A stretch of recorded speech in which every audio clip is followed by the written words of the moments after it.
hand. It's Bait, the Ukrainian team that have been doing very well recently. But are they going to be able to pull it together in the pistol round? It starts off dire, but Owner lines up a triple. And all of a sudden it flips on its head. Seajot and Slime to try to recover things. Seajot's got himself a very, very good position. Wrinkle, though, has the drop on Slime. And somehow, Nipple turns around, finds that one. I'm not really sure how that all unfolded, but it doesn't matter. First on the board for Bait. Fantastic start for their opponent's pick. And, yeah, what a way to get things rolling. CT side, guns come out. Obviously, they don't need to be of a super powerful nature because, yeah, Sprout didn't really get too much out of that round, did they? They found 2 kills. They didn't get a bomb plant. So there's not going to be that extra cash to work with. And therefore, MP9s are on the menu here for Bait. Owner jumps right in with an AUG. Kind of one of the only maps in the pool where it's really, really viable. I mean, we definitely have seen pros picking it up more recently, but yeah, outside on Nuke. Fancy my chances with the scoped rifle. Slime ready to deploy this incendiary. Try and clear top hut. And the Tech 9s will flood out onto this safe site. Nipple's going to drop off of the back of it. They're coming out of hut instead. The flashes are good, but Spooky goes 1 for 1. Nipple follows up with another. Zypher needs the headshot, and instead he receives one. And whilst they will be able to level out these numbers somewhat, there's still no safe passage out on this bomb site. How on earth does he manage to creep down to B? No C4 is really the problem, but Rouse could definitely get himself in a good position. Slime just needs to stay alive here. Tucked in, big headshot, but he's going to walk right in with his back turned to Owner. And Wrinkle starts to read the situation. He's scratching his head, going, hold on a minute, there's only one in lobby. The other guy maybe got the timing on us and slipped through the ladder, and he's absolutely right. Nice shot from Slime. Definitely should have been aware of the squeaky aggression, though. And yeah, just a bit of an oversight. So Bait are going to make it 2. They do take a fair bit of damage in that round. But the most important thing is they carry those rifles across. So they've got the AUG. They've got the M4. The 2 MP9s are out. Amster with that auto shotgun. Because they know that they're going to be up against an eco here. Sprout went for the force in the last. I thought maybe they'd jump into this one with rifles. I thought dying would maybe be a bit of a blessing in disguise. But they've got another opportunity to play for a bit of a bonus, so that's exactly what they'll do. Captain Kirk are opening things up with a clean shot. Owner spots the shadow, just needs to wait for it to drop. Timing's perfect. Aim's even crisper. And that should seal the deal here for the third. Yeah, there we go. Rouse. Snappy reaction to spin around, but not going to be the one.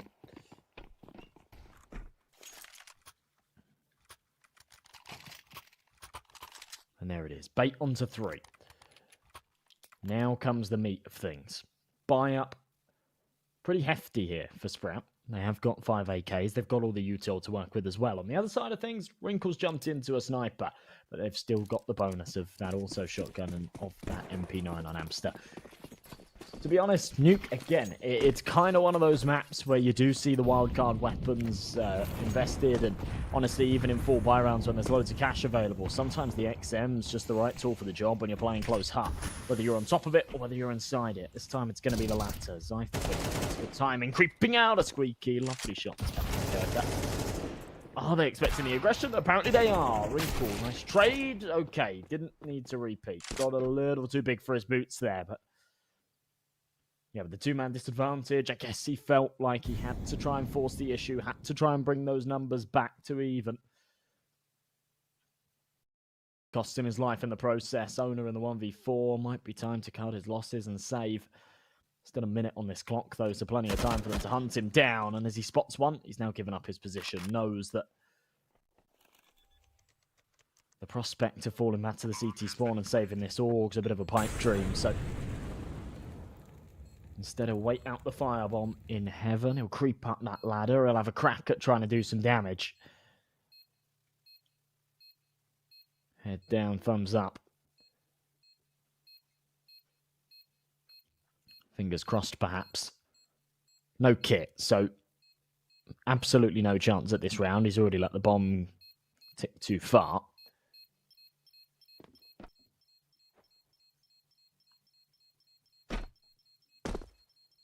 And okay, all right, they play it safe. Lovely stuff from Sprout. They're going to exit out of lobby together. They'll all stay alive. They'll all keep those big guns across. They've obviously managed to snatch away that sniper as well, which is a big win for them, frankly, considering the fact that they could not afford one in the last, and they wouldn't have been able to afford one here either. So, yeah, that AWP is a very, very valuable asset. Round number 5, then. Reinvestments here for the CT side. Couple of contingencies, if I'm honest. If we're only down to the FAMAS. Lacking util in certain areas. That's now been fulfilled. Owner drops a fair bit over to Wrinkle, saying, well, you can't be playing outside with an AWP with no utility whatsoever, so let me buff you up a little bit. Slime trying to get on that angle in case anyone tries to get aggressive into Trophy.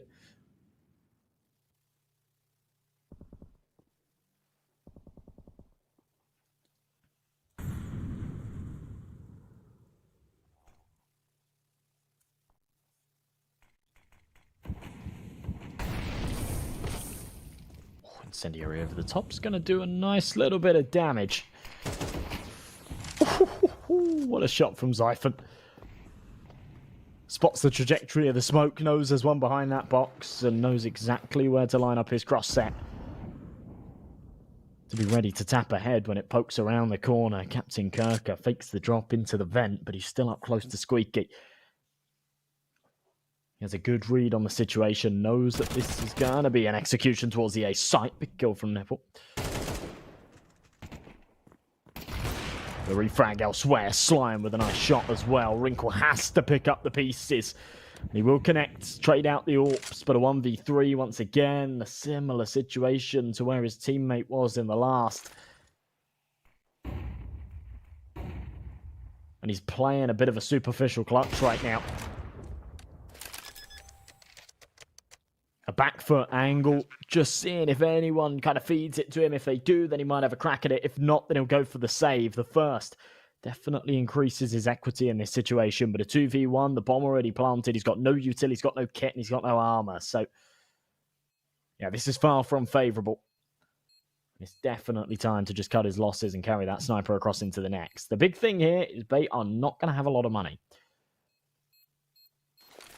Kind of lost control of things here. They've had a couple of expensive rounds as well. CJ just being able to recover that AWP. He'll be able to drop that back over to Slime. Surprisingly, the random pot shot through the vent actually comes pretty close, but bomb goes boom. 3 players stay alive. Sprout put themselves into a second, and honestly, this is absolutely fantastic for, early game T-side like this to be taking those rounds and putting this in a contentious position already, especially nowadays in the new meta of MR12. It's powerful stuff from the mixed European squad.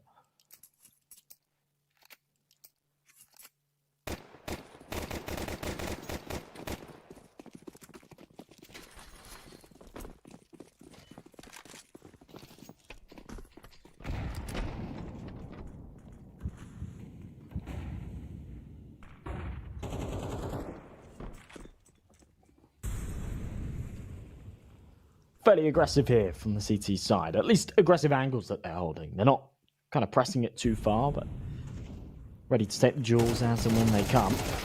Spams through. Nice little trade from Captain Kirker.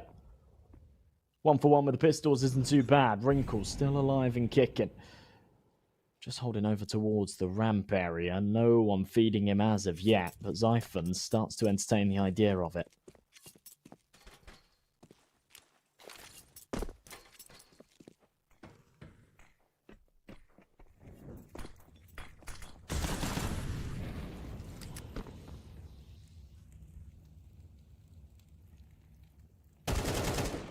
Shots rattling off. Big kill from Rouse.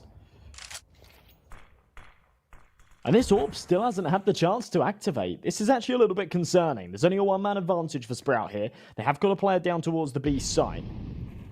And at least that avenue is going to give them an opportunity to relay that information and say, do not go down ramp. We know that they saved an AWP in the last round. We haven't seen it yet. It's probably over towards that area of the map. So if you are going to come down to B, go through a different route. Or maybe instead we commit to the A-bomb site. Owner flies out of hut. He does get taken down, and Wrinkle left with 3 to 5. Might be time to just save it again. Oh, he saw it. The X-ray lining up. If it had popped a shot through, that would Could have done big damage. Does see the barrel towards main. Doesn't have the opportunity to pull the trigger. Bad timing again, but might just be on the angle in time. There it is. Another on the cards as Rouse is up in the corner. Yeah, looks like he will be able to save this AWP again. So, happy days for Bait. Very good damage given the fact that this is effectively an eco round. Wrinkle does just need to be aware that he is being chased down here. Oh, and he's not going to get out of there alive. Okay. Not bad. Not bad at all.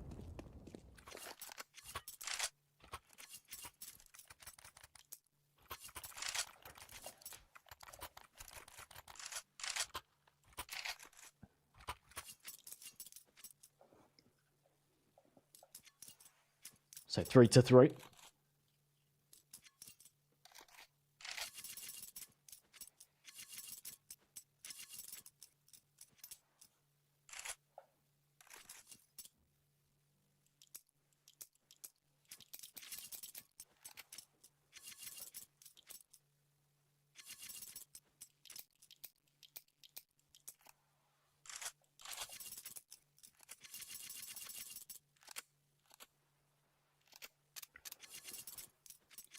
All tied up and a buyout again on the other side of things. I think that would have done them some real favours going into this round, if I'm honest.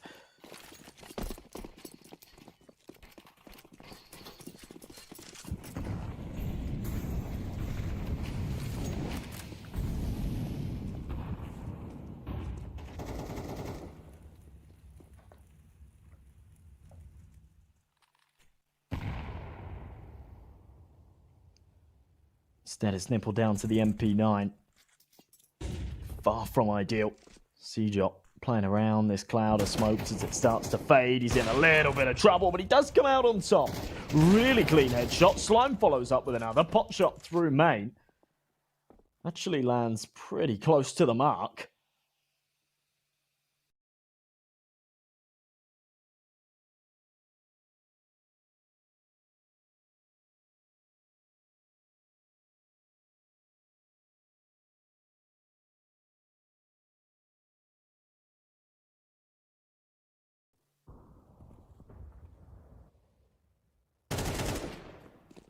Nice kill from Rouse as well. Just mopping the floor right now. With the Bait defense, they got off to a really good start, but it's all starting to fade away quite quickly.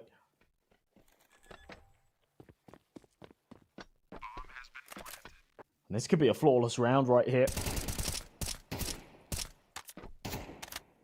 Captain Kirker just rattling off a load of shots. He has been spotted. Nade falls a little deep. And yeah, I love that. Absolutely love that. Spooky just doesn't force the issue. Waits for his teammate to get into position and then swipe him from the sidelines. Absolutely perfect.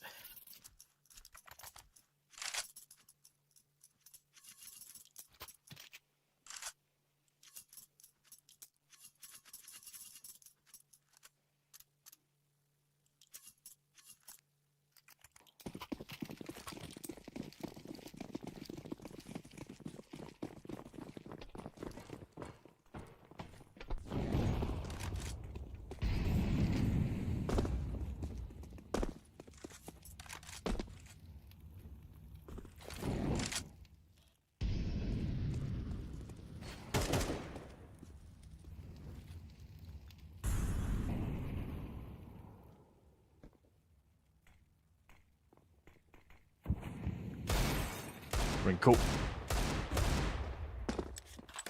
Definitely spots them crossing. I wasn't actually sure. He kind of got really, really bad timing on this first couple of duels, but yeah, on the little jump peak there, does see them.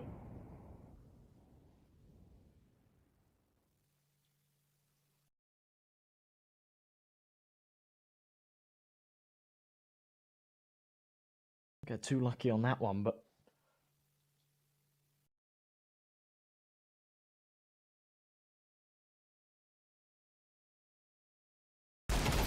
working in his favour. Owner does lose out. Zyphon very, very aware and holding the flank.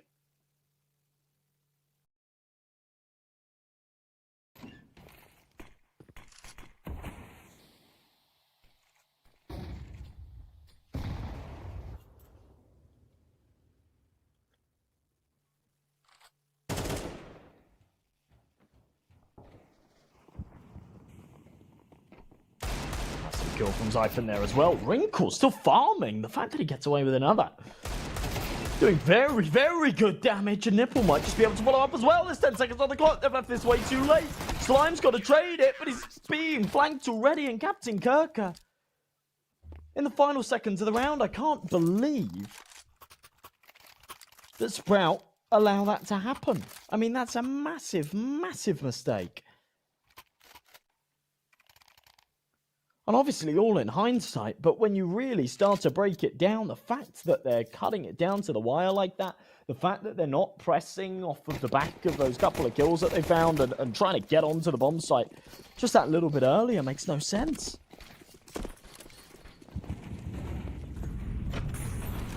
Feels like they feed that to their opponents. There's so many situations, right, where that just all falls apart. So many instances in the past of that happening when you just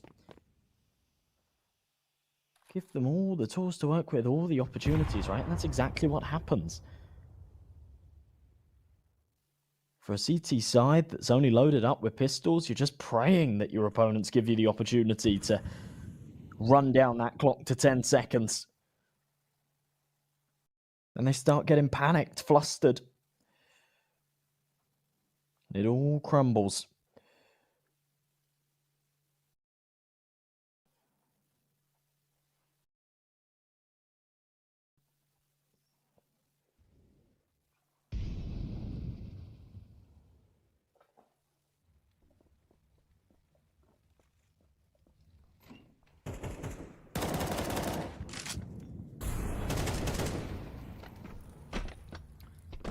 Couple of big kills. Man advantage still here for Bait, but the bomb site lost. And the C4 somewhat acts as an extra man here, let's call it.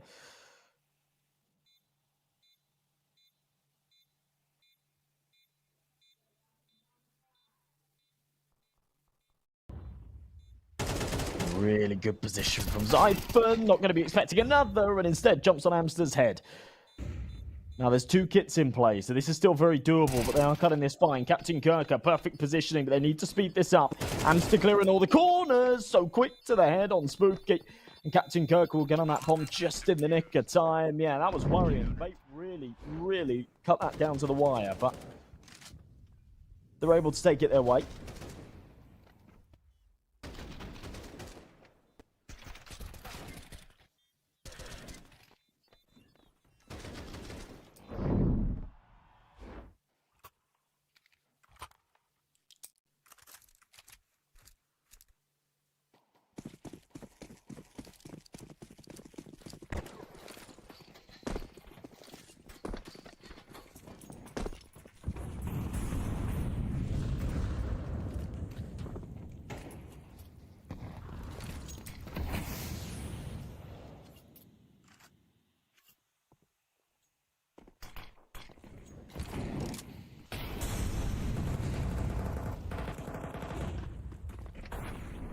Lot of early util expended, just as these kind of deterrent grenades, you know?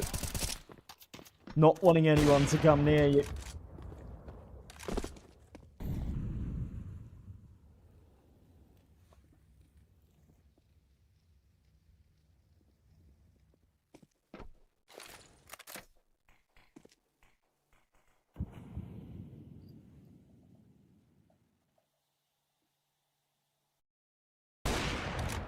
A shot from Wrinkle. It's a really, really good round from Bait.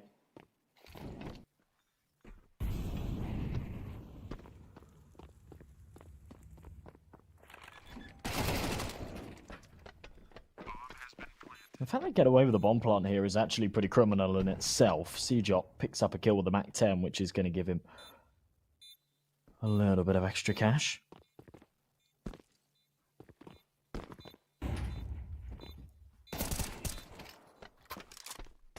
She takes another as well. This round just isn't on the cards at all. Like, he has to fall away here. He'll take the not the AK, he'll take the Galil into the next. He'll let them defuse that bomb. But yeah, the fact that he's found $1,200 off the 2 kills and the extra 800 that comes with the bomb plant, that's huge from Sprout. And yeah, I mean, with the resources that they started the round with, they were definitely hoping for a little bit more. But given the fact they went down to the 5v2, yeah, CJ's done fantastic work to get them a little bit out of that situation. Even, of course, gets the round loss reward. Oh, no, they're going for a buy here. Ooh. Okay. I really thought that this round would be a little bit of a half investment. They buy some pistols off of the back of the fact that that bomb was planted. Then they go for a proper investment in the next. Instead, they're trying to force the issue here. They're going in with 3 Galils, a MAC-10 and an AK, and I do not like it. Last round was disastrous.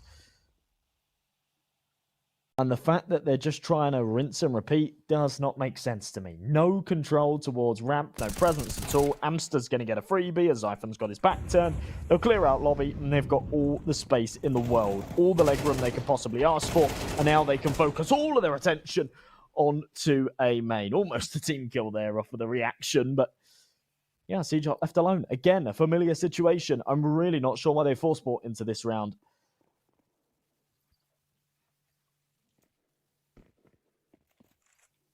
And now they're left to scratch their heads. Wonder what the hell they do next.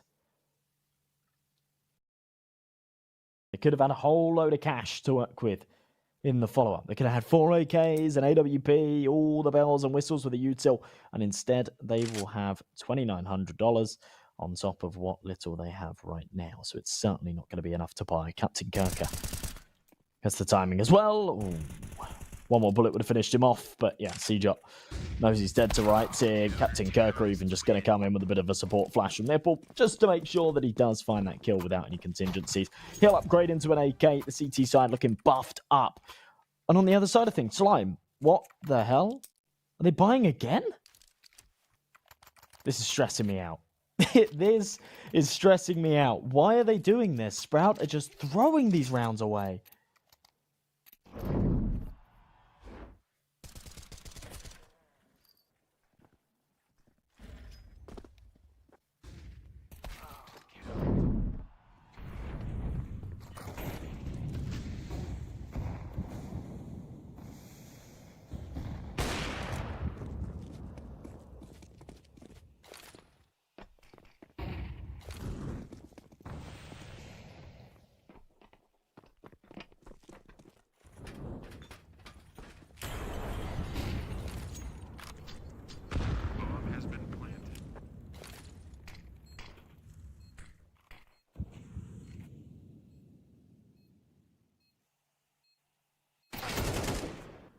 Of course, I've just clocked. It's the last round of the half. I'm still in CSGO mindset. Obviously, they're forced into this round, but it makes it all the more questionable that they forced into the last round as well.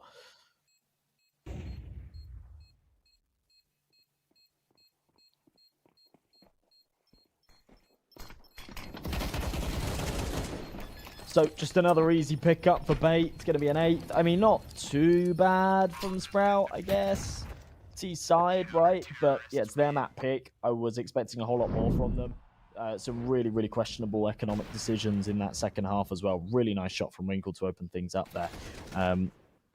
But yeah, as I say, obviously my mistake. Criticizing the buy in the final round of the half is yeah, not very smart. But as I say, it does just make it all the more questionable that they actually went for the force buy in the round prior.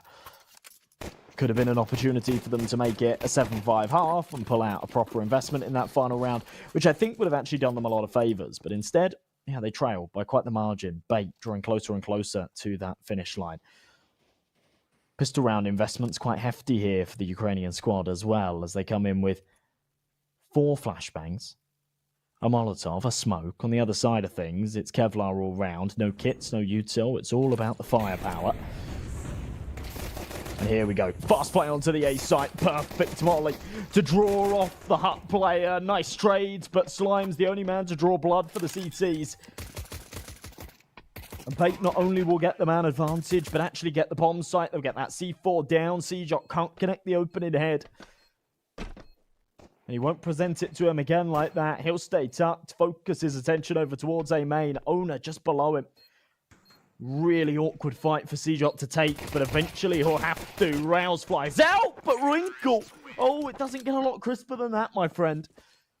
2 quick headshots. Captain Kirk will finish off the job on the last. 9-4. Bait take the pistol round. It's absolutely clean as hell. They get the bomb plant as well, so they're going to have loads of money to work with. For Sprout, an awkward position, because either they eco here and allow their opponents 10, or they go for a force buy, which is going to be pretty weak, because they're on the CT side.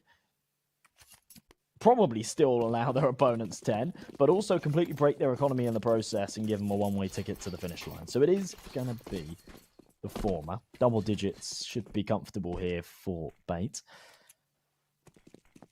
The legendary organization owned by Dendy. I know. When was the last time you heard that name? An absolute legend of Dota 2. I don't even play the game and I know the guy. The star of my favorite ever advert.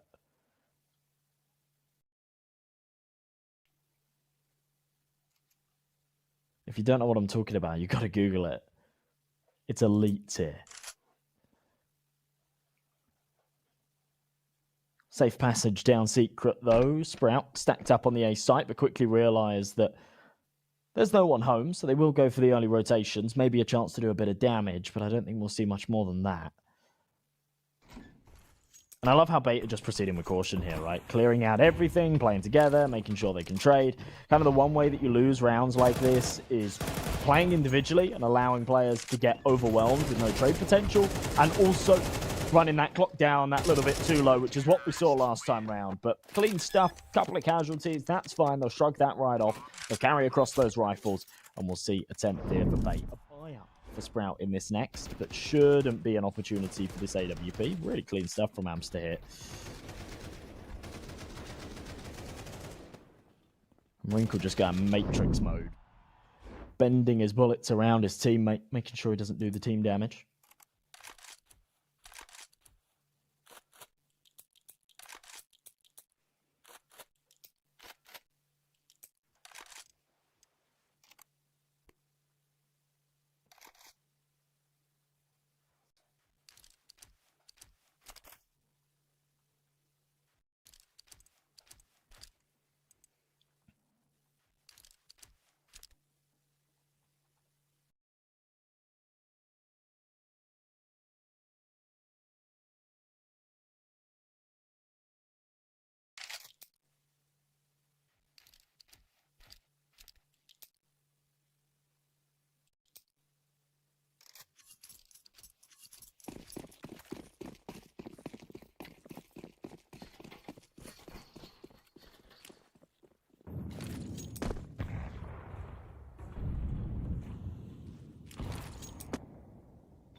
Finally, a man advantage for Sprout. Untraded as well, so actually a decent position for them to be in. Amster gets up on top of the roof. He's got the util right now, so he's got a molly in hand. You know where he's going to deploy it. It's going to be top hut. They're going to try and burst into this A site again, but Sprout have already brought in the reinforcements. They've got a 3-man stack there. Make that now 4 as we see a player rotate into heaven. Captain Kirk is just going to nade the smoke. Entry out onto the hut. Player follows up with a kill onto heaven as well. Owner wins his duel onto Spooky. And just like that, the round falls flat on its face. The man advantage is irrelevant unless Slime can deliver. And he does, to be fair. 2 kills. The no-scopes crisp. But he can't find a third. Not that you'd expect him to, right? That was above and beyond already. But his teammates not pulling the weight. CJot left in a 1v2, winnable as he comes out of the ventilations unchecked. Amster clearing all the corners. But, oh, bad timing for CJot. Has to do a little double take. An 11-4. Bait back in the picture. I say back in the picture, but like, That round felt like a bit of a lost cause after Slime won that opening duel. They had a 4-man stack on the A site. I'm thinking, right, all the cards are in their hands right now. This is Sprout's map pick, by the way, and they're the favourites in the series, statistically speaking. So the fact that this is as one-sided as it is actually something quite impressive. Half buy here from Sprout. It's the right economic decision, but it is going to allow bait onto map points more than likely.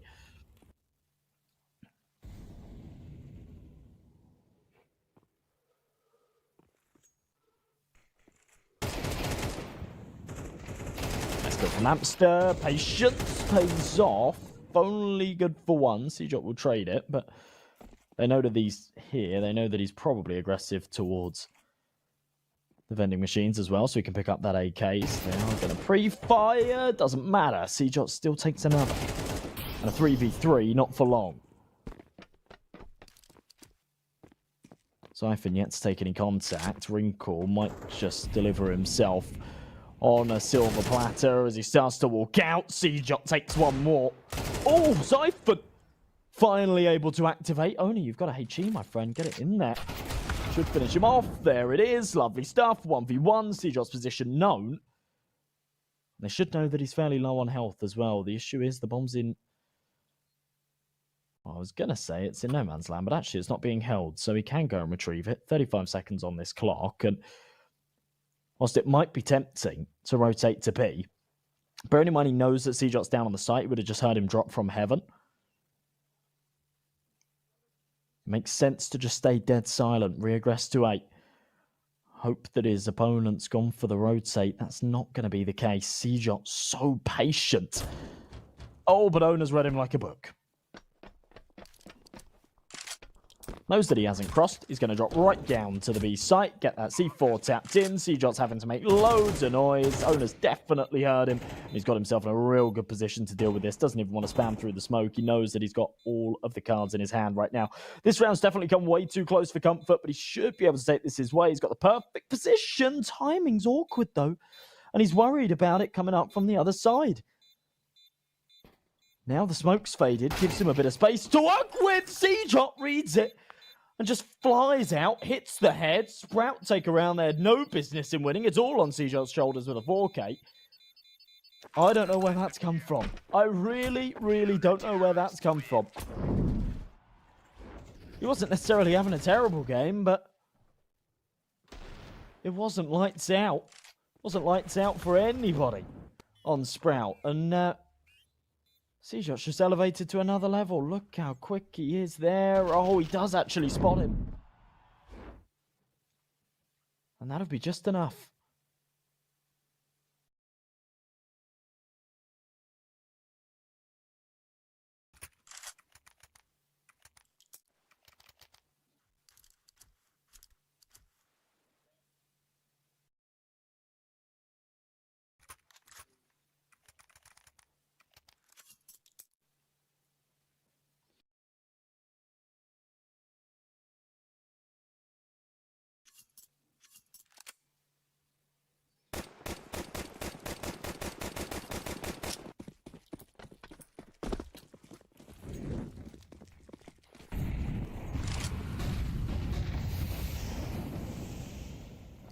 Up on the angle, maybe this new lease on life will give Sprout the motivation they need to claw this back. You know, they were going to be facing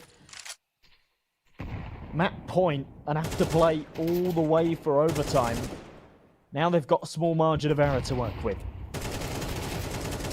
Nade in the smoke. CJot spams away again, doing big damage. Very important kill. Slime misses his shot, though. A little bit slow to the reaction, but lightning will strike twice. And a two-man advantage for the defense again. Bait have got a bit of space, but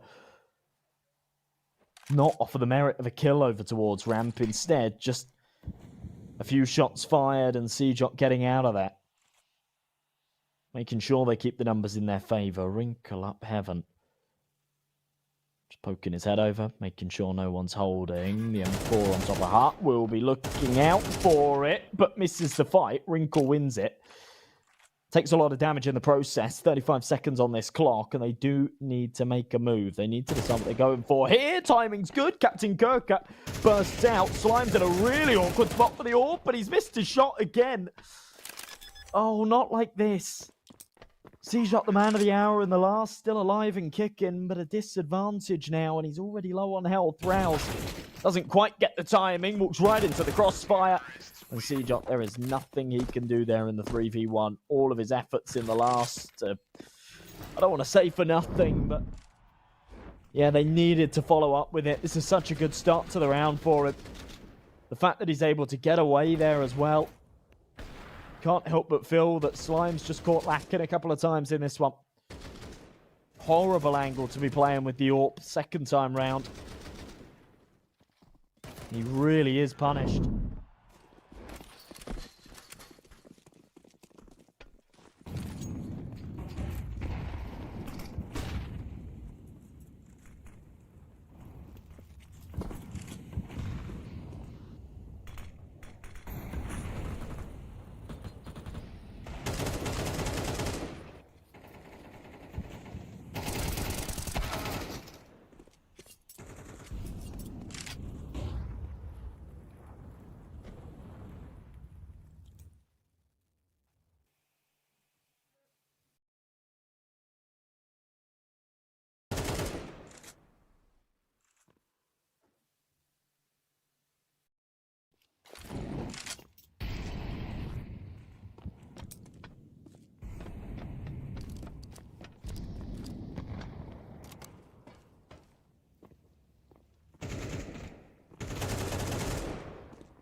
Wow. Okay, well, clean as that. Had a couple of issues that round. Things are freezing out. He just clocked back in. There's, yeah, those final kills are coming through, but really, really lovely stuff there from Bait. Just an absolute whitewash of a map on their opponent's pick. As I say, the underdogs in the series, I just don't know where that comes from. But a couple of moments of absolute brilliance. C-Jot did his best there towards the tail end, but just falls short. And, well, that's going to conclude things for map number 1. I think we're going to be going to a short break, 10 minutes or so. Then we will be back with the second map of Ancient. Of course, it's Bait's pick, so you definitely do not want to miss it. They might be able to close this out in 2 bites, so don't go too far. Join us here in just a moment.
Very complicated job, but I love simple things so much. One move. One push.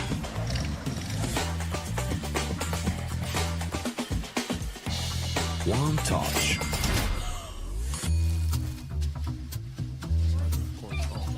One love. One click. One X-Bet. Are you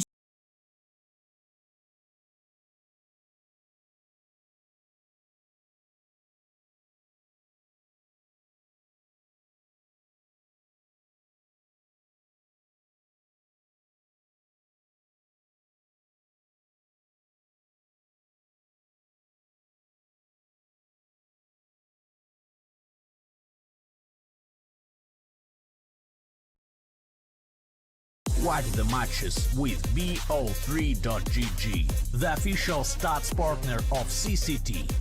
Check out AI-powered predictions in live matches. Get access to live scoreboards packed with in-depth weapons and grenade statistics. Check out round maps in the match results. Extend your game vision with BO3.GG.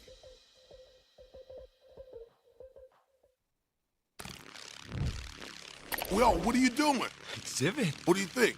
I'm a paperclip? It's Mr. X to the Z. You need to quit browsing like a lame and get Opera GX. Cause with GX mods, you can pimp your motherfucking browser. All you gotta do is click here, select the mod, and boom! New look, new sounds, new everything. It's not easy being a legend. Oh shit, not again. Change the mod now! Download Opera GX!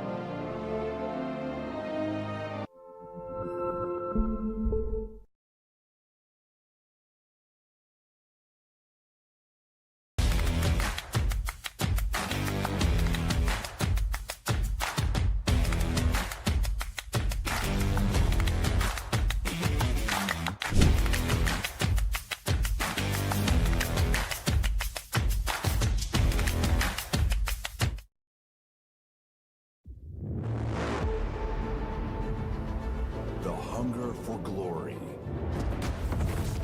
feeds the desire, the courage to look for a challenge, to feed your ambitions.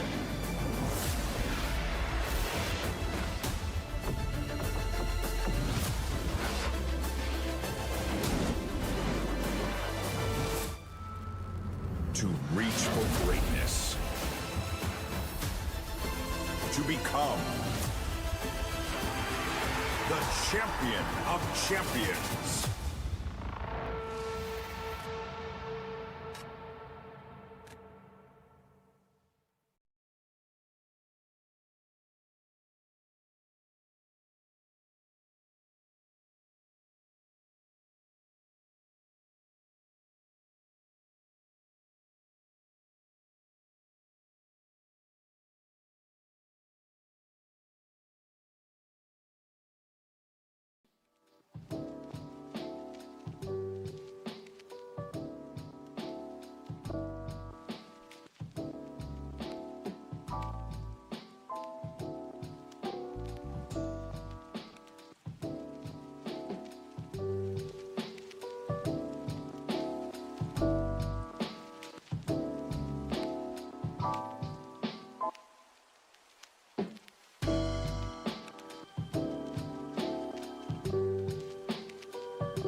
Welcome back, everybody, straight into Ancient, our second map of the series. It's Bait's pick. And, yeah, given how things were on Nuke, I'm starting to think that Sprout might not be feeling too comfortable about this one. We'll see. Opting to start off on their CT side. No major surprises there. And they didn't really get too much of an opportunity to play a defense on that first map either. They were 8-4 down at the halfway point. They lost the pistol round, and it wasn't long before the game was donezo. A lot of control taken here from Bait. You see a very, very heavy B setup from Sprout, and it leaves mid vulnerable. Zyphon all by himself over towards the alpha side of things. Smoke in towards CT. He's over in just tucked behind that big box. Yet to take contact. There we go. First headshot found, but surely converging on his position. There they go. Wrinkle with 2 headshots. Captain Kirker to finish off the man on site. Slime just coming out of temple, rattling off shots. Finally connects for the head, but Wrinkle still farming. And he'll make it a 3K. Captain Kirker with another. So it's all on the 2 of their shoulders. And pretty clean stuff. Bomb plant in the pistol as well is going to give them an extra $800, so plenty of cash for them to work with. As they move into this second, yeah. AK, Galil, in fact 2 Galils, 2 MAC-10s. On the other side of things, a full eco. Sprout do not want to spend a penny. They've got 2400s coming the next round, and they've got about 2K in the bank as it stands. So a single smoke from Rouse, but everybody else will be stacked up with just those USPs.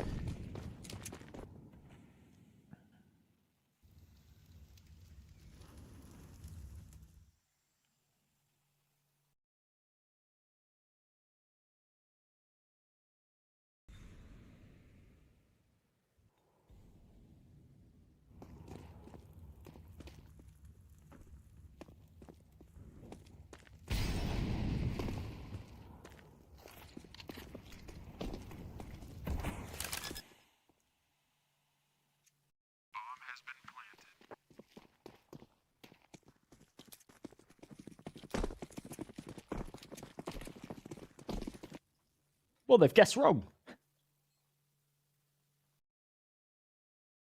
And now it's going to be the MAC-10s that go far, right? They want to go hunting. They want these kills. It's actually going to be a bit of a firing line here for Wrinkle. Opportunity for the ace. Only 4.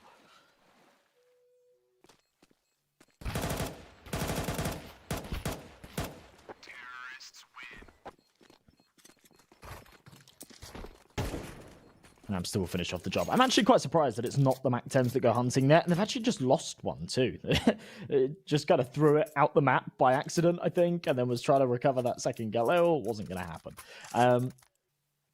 Okay, so MAC-10 thrown away by the looks of things. Amster's going to jump into another rifle. There it is. So kind of buffed up as much as they can be. 3 AKs, 2 Galils, lots of util. On the other side of things, Sprout with the big guns.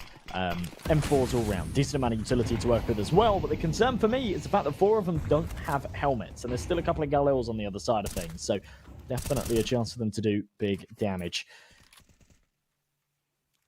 Spams into mid. Owner and Captain Kirk are just clearing out the A main control. Again, Sprout playing a very, very loose defense here towards this side of the map. The B bomb side. Such a vulnerability here on Ancient that they just want Zyphon to play the lone anchor. Support from Rouse coming in towards Donut. Wrinkle on the wrong angle, but adjusts his crosshair accordingly. Clean headshot puts the numbers back to even. 4 on 4, and off of the back of that pick, they're actually going to divert their efforts elsewhere. Back into mid. More than a minute on this clock. They've got tons of time to play with. And Sprout are going to try and crunch in with this. All 3 stacked up behind these smokes. Timing's good, but Owner's just better. Not only gets the trade, but follows up with one more. Swaps out to the M4 and almost takes a third. Bomb dropped. And Wrinkle falls the same way. Amster left in the 2v1. He's in a bit of a predicament. Things were looking good until Owner... I don't want to say overcommitted. I think he was very much under the impression that that smoke was going to fade and that if he didn't take the fight, he'd be caught retreating. But in hindsight, would have been much, much smarter to just back away with that bomb. Amster's just going to try and grab it and force the issue. 18 seconds left. He knows he hasn't got time to work with, and Rouse will win that fight. Sprout the first on the board.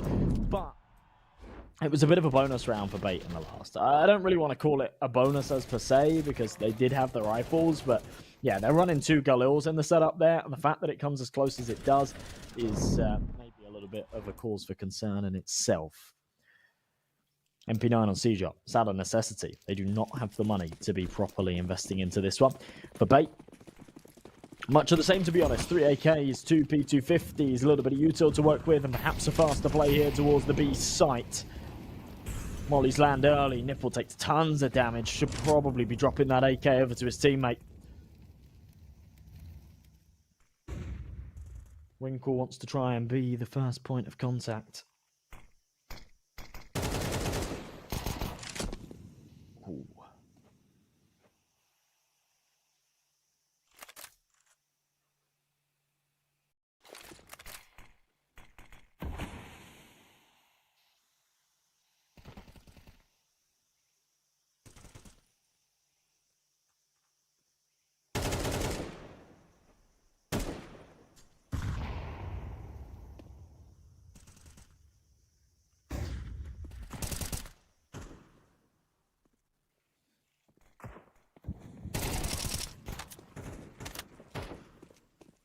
Big kill from Spooky. Amster. Press him forward. Captain Kirker just holding this angle. If Rouse peeks out, he's in trouble and he is going to drop. Nipple will pick up the rifle as well.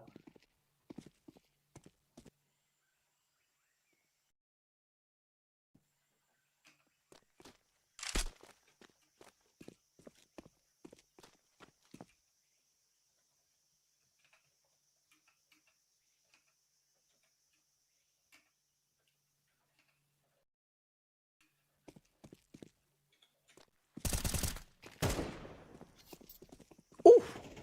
Alrighty. That's so crisp. That's so crisp from Wrinkle. And just like that, the round flips on its head. Nipple picks up the final kill as well, despite the fact he was dropped down to 25 HP at the very, very start of that round. And yeah, recovers things really nicely. Bait onto 3. And moving into this 5th, 2k in the bank for everyone on Sprout. And money to work with.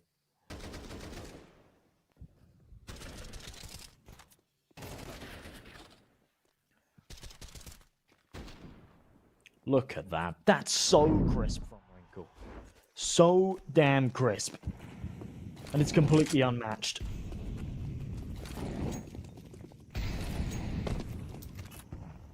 Now he's raining over. A little bit of damage.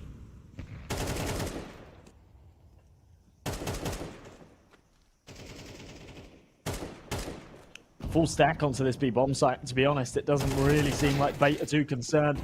They want these kills. Spooky will be able to drop Wrinkle after just the one, so AK retrieved. But it's short-lived. With no Kevlar, he's just going to be aim punched to the moon.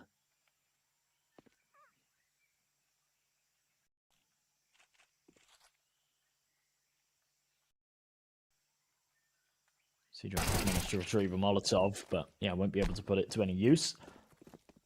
That'll be recovered as well. An owner. Oh, okay. Oh, not quite. Slime almost gets the drop on him. Bait are going to make it 4, though. They take 1 casualty up against the eco. That's fine.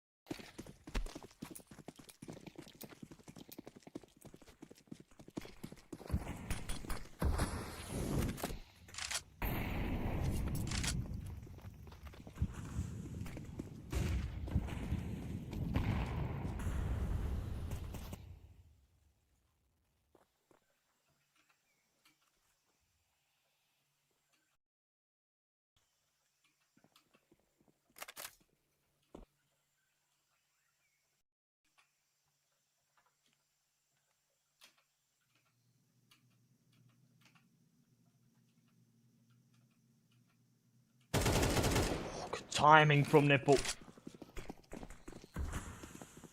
They've got a bit of a pincer into this safe site, but maybe not expecting another man there so quickly.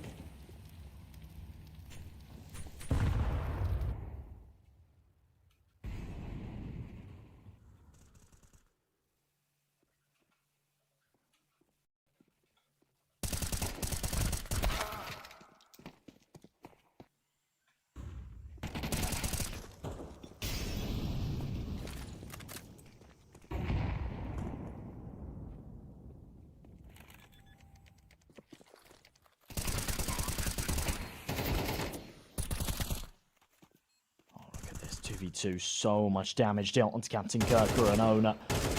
But the flank is perfect, and Owner is so crisp with that.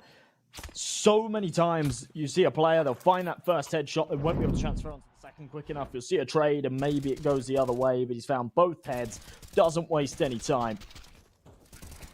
And that is beautiful stuff from Bait.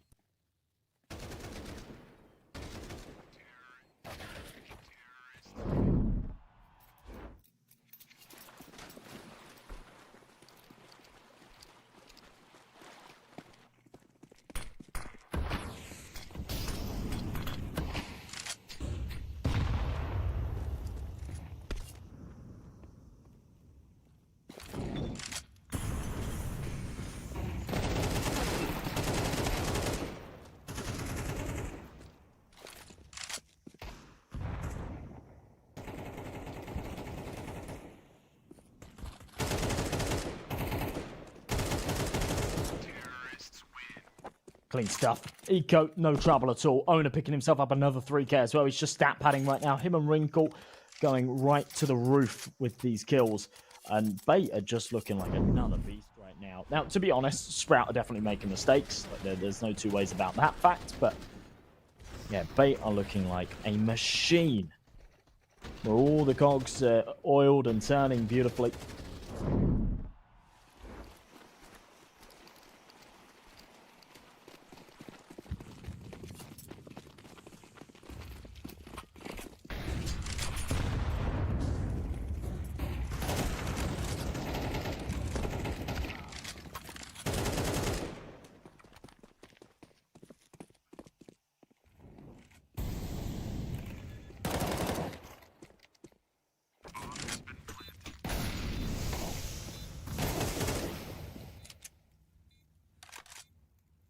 Lovely trade back from there. 4-3 on the cards, but oh no.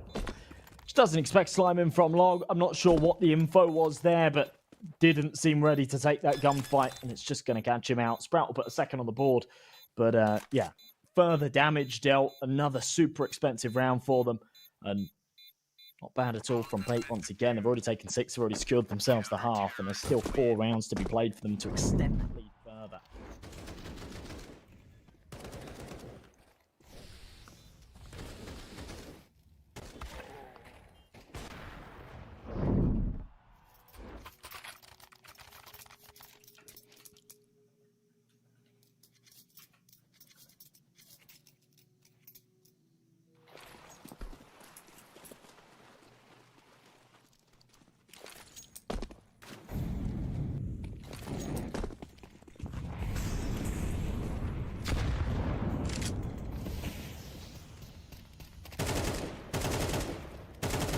Oh. Oh my goodness, Owner. Where does it come from? He's just found himself a third as well. Captain Kirker with another, and frustration perhaps from the last round, as they do not want to let their foot off the gas right now. Sejop realizes that all of his teammates have fallen. This round's gone. And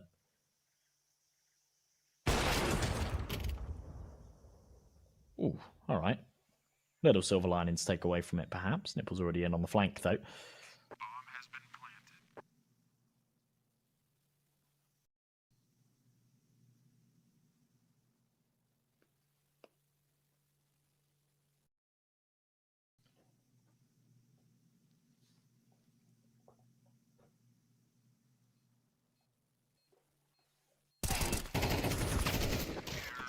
Okay, good bit of damage. All things considered, getting 2 kills out of that's not bad, but it really does just feel like Sejot is the consolidation prize man, right? He's the one that's just left alive in so many of these scenarios, and we'll find a couple of kills to maybe make it not so sore, but that is all we see. And yeah, so clean from Owner. I don't even know where he finds that third headshot. Probably the cave player, but yeah, it's beautiful.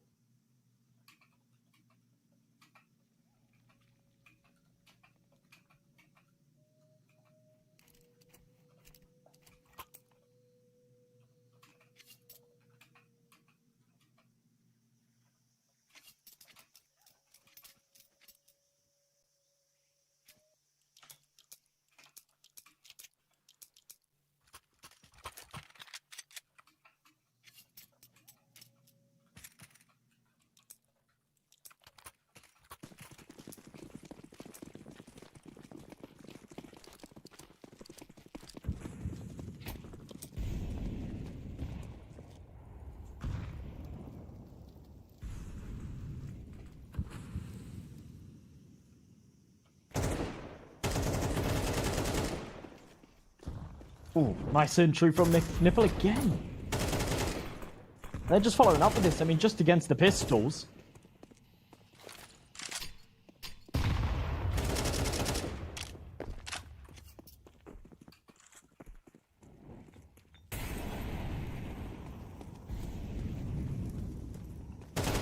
Look at this angle. Okay, still cleared. That's ridiculous. Thought Slime would definitely be good for the freebie there. Spooky will instead. And okay. All right. It's round after round where they're pressing in and they're finding, like, I mean, Bait are just absolutely wiping the floor with Sprout right now, right? But Sprout over and over are kind of in these positions where the round's already over. They surprise you a little bit with some individual moment of brilliance where, like, Spooky's just flown through, found himself 2 crisp kills with the CZ, and you kind of get on the edge of your seat and go, wow, that was really crisp. But still, they're falling short. They're falling very short every single round.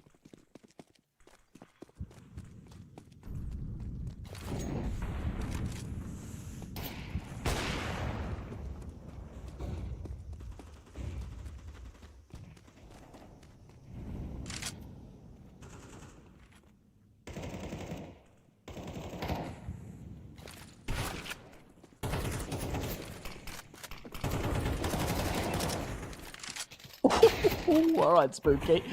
Won't be able to follow up with it. It's only the one, but maybe his teammates can do some of the lifting. Siege-Op will alleviate the pressure a tad. Big headshot through the smoke. A Nipple. Oh, lovely trade. Lovely, lovely trade. Smoke's going to land just in the nick of time as well. Good damage. Nipple runs out of bullets, but Amster picks up the pieces. A 9-2. Bay. This is done. This is done. I think this is just going to be a 2-0. They have just come into this series with something else. This is actually something quite special. And it puts us right back on schedule as well somehow. If they can actually finish what they started.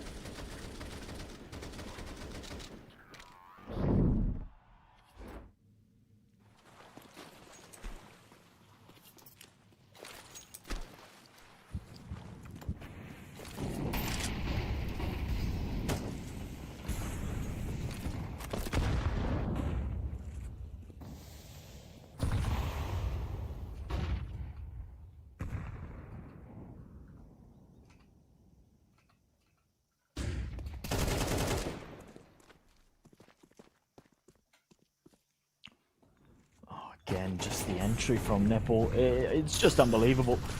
We're staring down the barrel of a 10-2 half right now. Sprout don't have the funds to have the weapons that they'd like in this situation.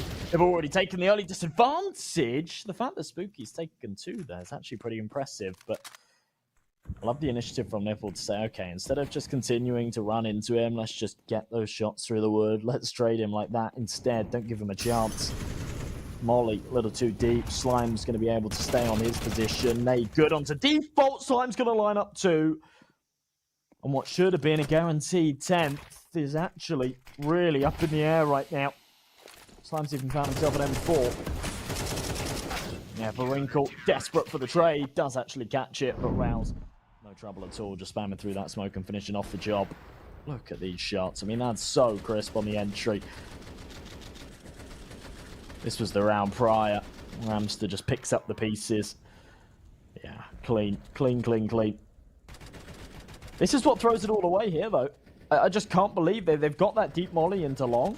And off of the back of throwing it, they've just sort of said to themselves, that's actually pretty lucky from Rouse. Fair play to him. But yeah, they've actually just said, like, okay, yeah, long's molly. There can't be anyone closer. And they've not cleared that close corner. It's a big oversight, and it cost them.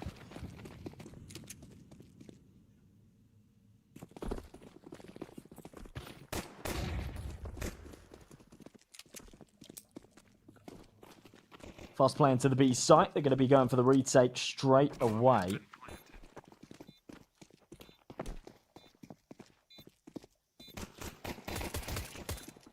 Oh no, that's a big whip from Slime.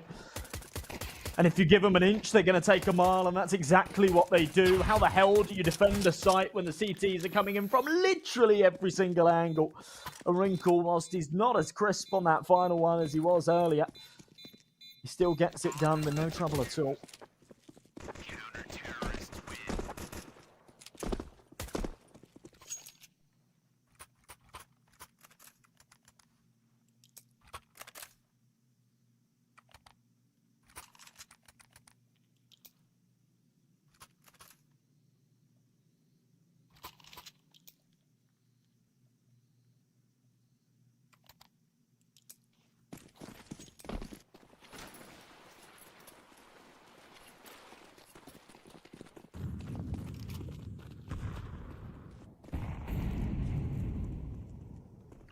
unbelievable pistol round there from Bait. When they just completely gave up the B site, it was somewhat a cause for concern. But then you just see them start to converge in, right? From the T-spawn, from mid. You see the cogs turn and you're like, oh, this was all anticipated. They're playing a hard B retake setup, and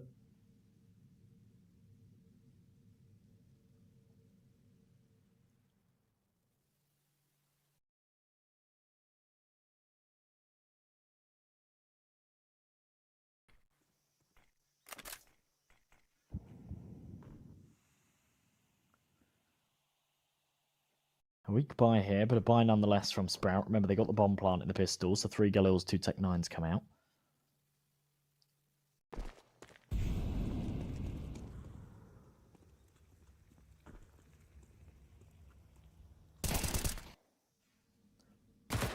Headshot from Winkle. Oh, wow. Lovely stuff from Nibble as well, even at that kind of range. I'm not really sure why he's playing top mid with an MP9, but...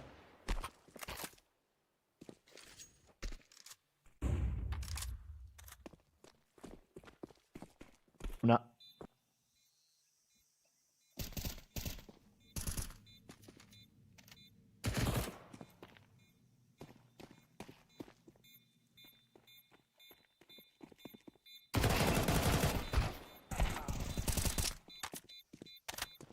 Trades back and forth, but this round's done. There's no kits, so they've just left it way too late. They can do some damage, but that's all that's gonna happen. Captain Kirk, yeah, will make them all go down with the ship. Rouse is obviously going to fall to the bomb as well, and he knows it, so just runs into the middle of the site. So a very good round from Sprout, but a very expensive one as well.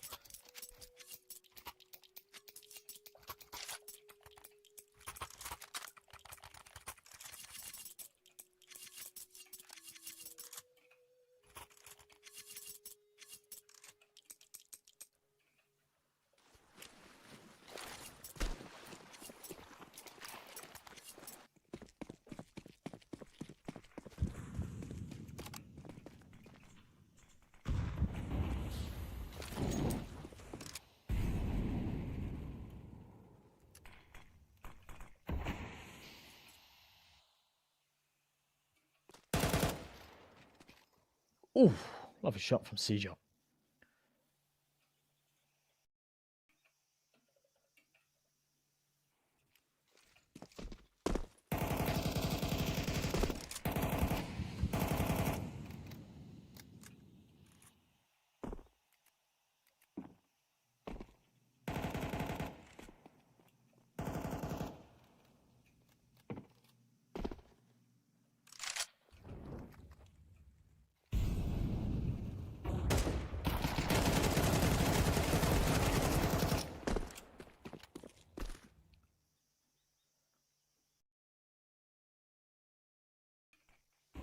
Just mowing down what is... I mean, it looks like an eco round, right? But it's not. They've come in with Kevlar. They've come in with some pistols. It's just all fallen flat on its face.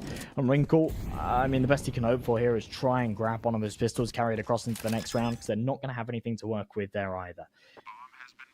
And that's going to be the plan. So yeah, bomb goes down. Maybe they go hunting for him, but there's really no need. They're not taking anything too substantial away, so there's no point in risking lives here.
10-5 then. Sprout closing up the gap a little bit. Spooky playing well, actually. He's having a good map here. 14 kills.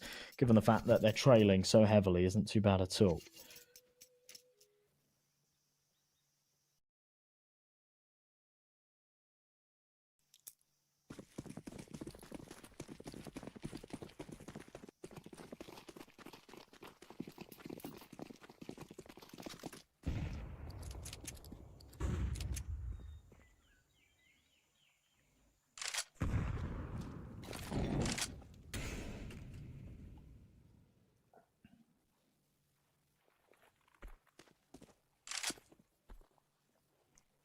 So just pistols in play. Wrinkle, of course, with the Deagle. I love this. This is cool as hell.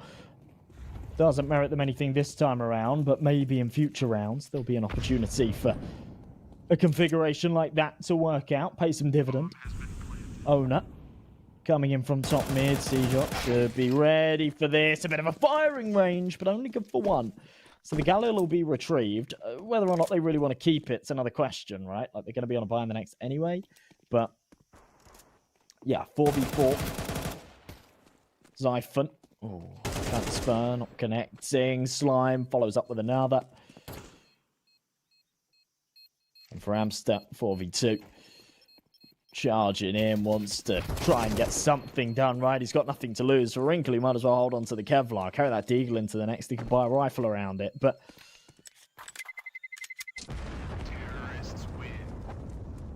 yeah, for everyone else, nothing to lose. So it was worth going for. Wrinkle's still hungry for a kill towards the end there, but no one's going to give it to him. No one's going to give him the opportunity. And yeah, jumping right into the AWP certainly makes sense.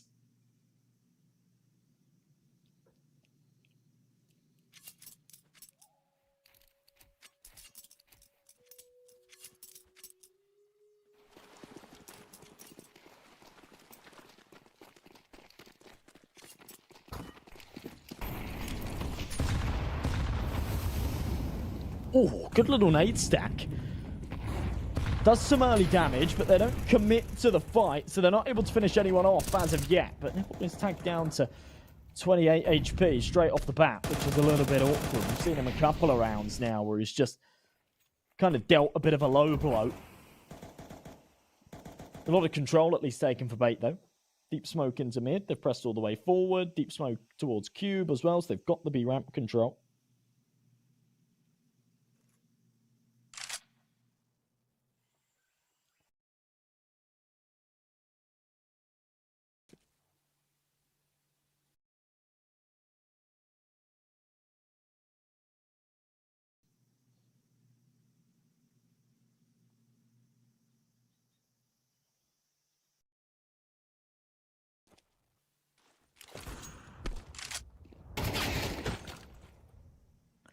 Ooh, alrighty.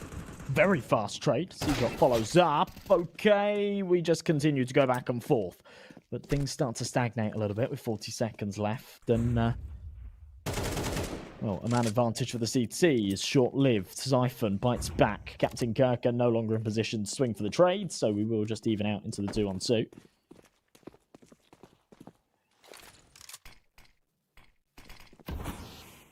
Miss smoke from Rouse, though.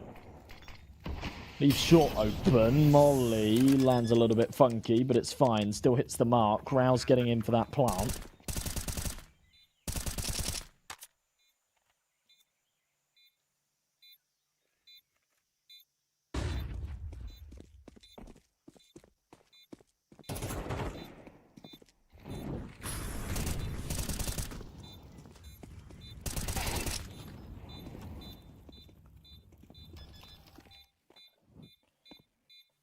Oh, Rouse.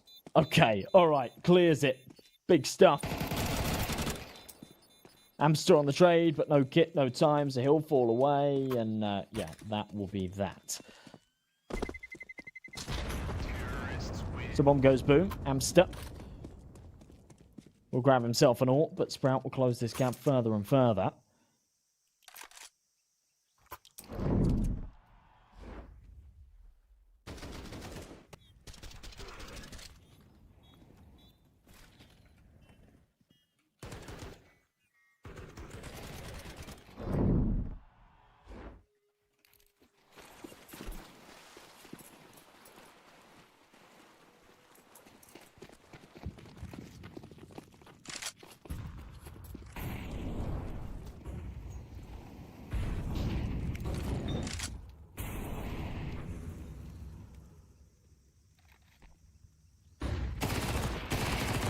Oh my God, Amster. Okay. A weak buy that I really didn't think they'd have too much equity in at all has just flipped on its head. Sprout have been crushed. Spooky and Seajot have to try and make this happen.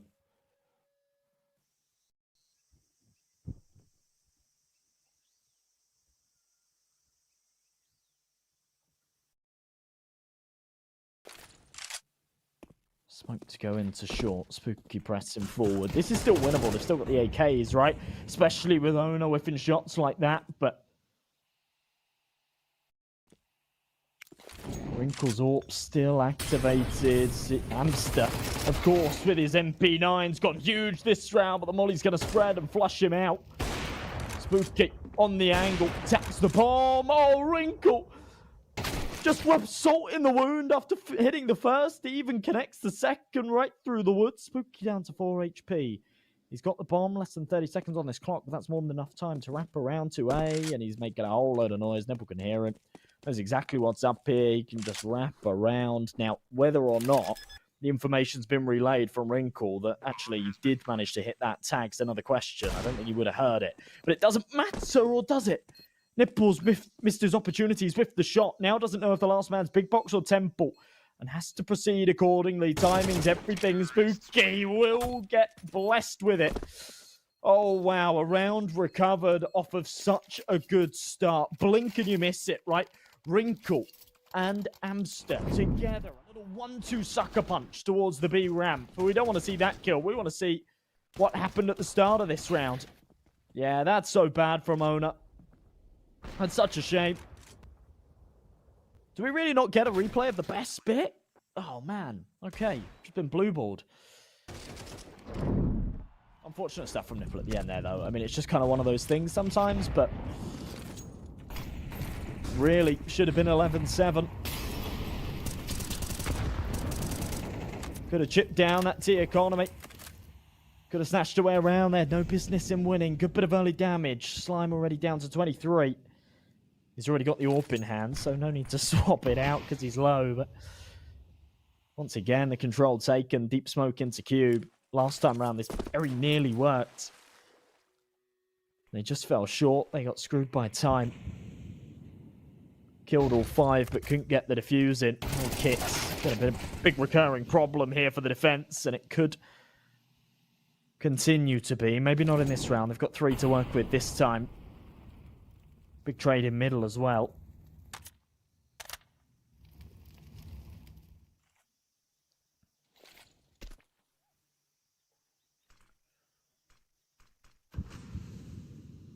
Captain Gurka in the corner.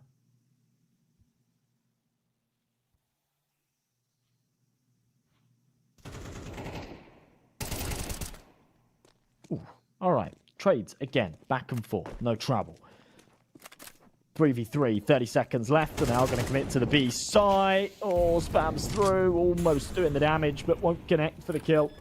It's not going to deny a plant either. Deep Molly will give them the space for that one, and Zyphon so smart, just waiting for them to spam to try and deny it. And that'll be his cue to peek and finish things off. 2 versus 2. Slime already tagged down low, but they're not going to have the info that he's low here, because he was tagged down at the very start of the round through the smoking cube.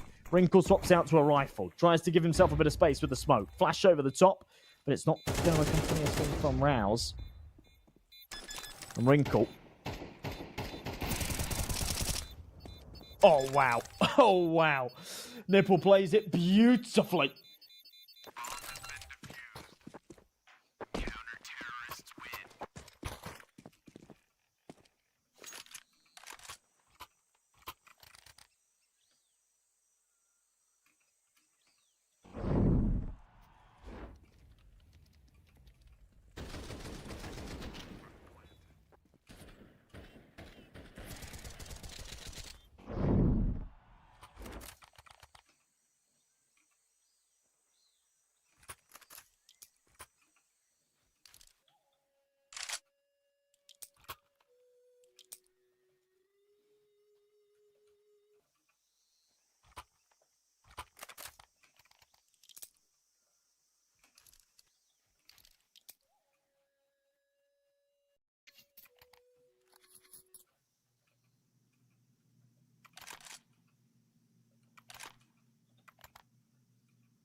Lovely little trade early on again.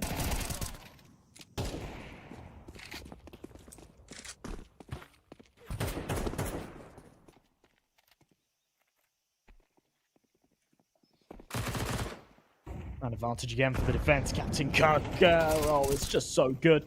Time and time again with the MP9s, even at range, they're doing the damage. They're just so crisp with the headshots. And Captain Kirk will deliver another to finish off the round. 12-8. Bait are in such a good spot. Map and series point here, 4 chances to close, and even then, they'll only face the prospects of overtime. Dropped the ball a little bit here in the second half. Sprout have been pretty fantastic, to be honest, in some of these T rounds. But for the one that counts the most, they are not going to have the cash. It's just going to be pistols. 3 Tech 9 to Desert Eagle on Slime and Seajot with the Galil. Deep nade and Molly in. Siphon pressing forward. Big entry onto Owner. Absolutely gorgeous. Slime going to press forward as well. Lovely follow-up. Alrighty. Just when you think that the game might be over, the going gets tough, they do really bite back. Captain Kirker with a nice headshot, though, will at least even out things a little bit.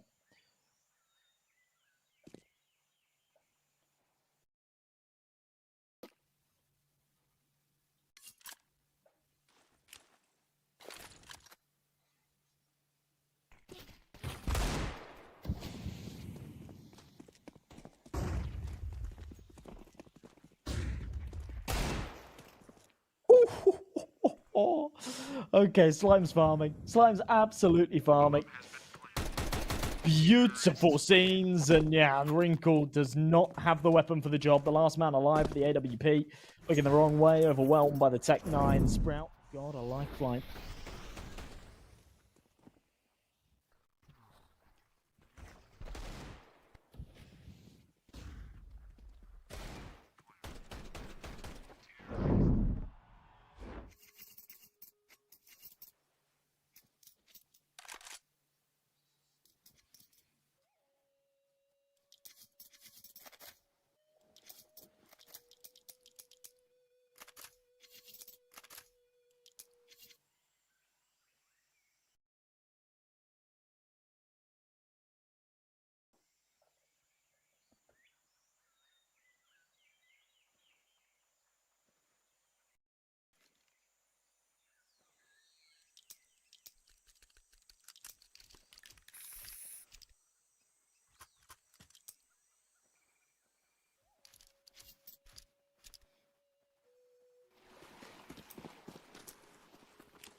All pound on Slime then. Rifles on the rest for Bait. Yeah, the economy's kind of broken. They want to try and keep a bit of cash behind them. Could have gone for a buy here, actually, but opted against it. I really like that. They've got a few rounds to play with.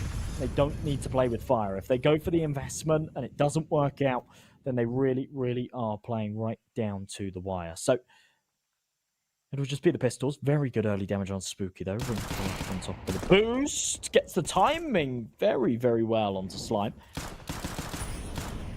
Doesn't quite get the kill, but further damage dealt. Look at this. 2 of the T's desperately low. Finally, Wrinkle caught out. Seedrop follows up with Captain Kirker as well, who they know is close because Wrinkle just kept boosting over and over again. Really feels like a bit of a missed opportunity. He's going to be frustrated with that one. But I'm still looking to try and pick up the pieces. Finishes off Spooky. Can't follow up with another.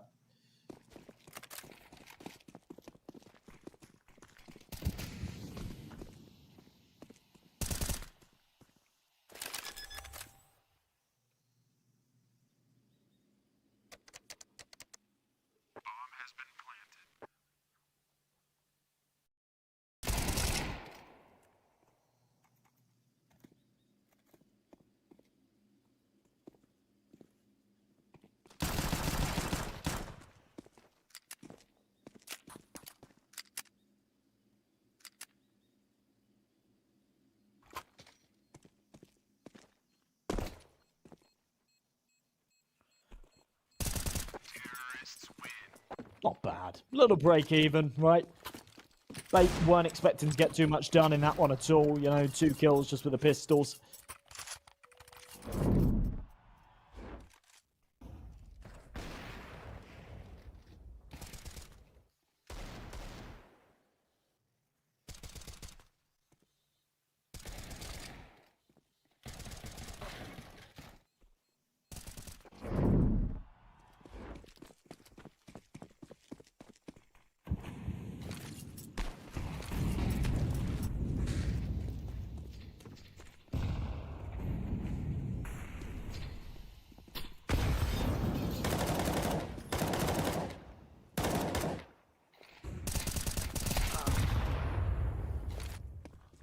Oh, wow.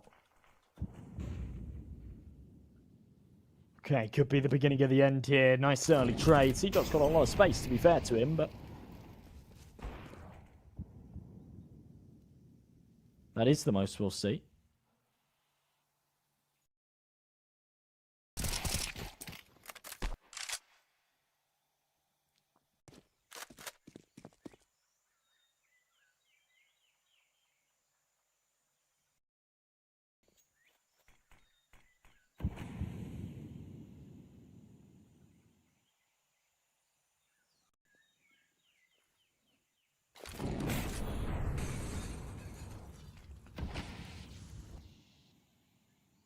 An advantage for the T's again. Morley going to rain over onto the site.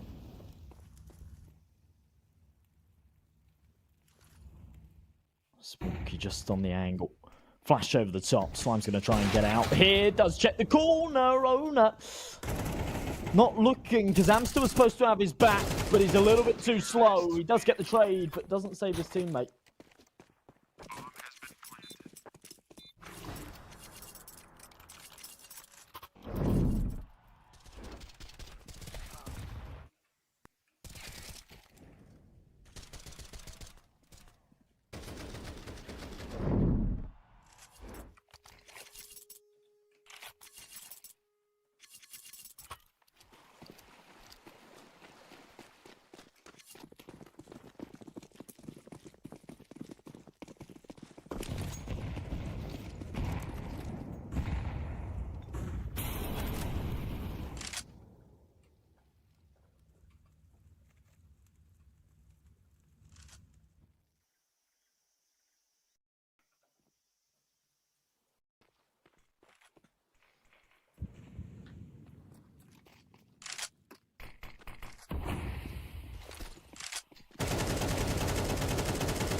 Sprout on for overtime here. It's just rifles to work with on bait. An MP9 for Nipple as well. On the other side of things, Slime with the AWP and everybody else with those AKs. They're going to try and get a fast execution into the A site to finish off the job. Owner, desperate rotation. No one smoked him in Temple though, so could be good for one. There's the second, and he's still alive and kicking. Takes a lot of damage in the process, but everybody chips in.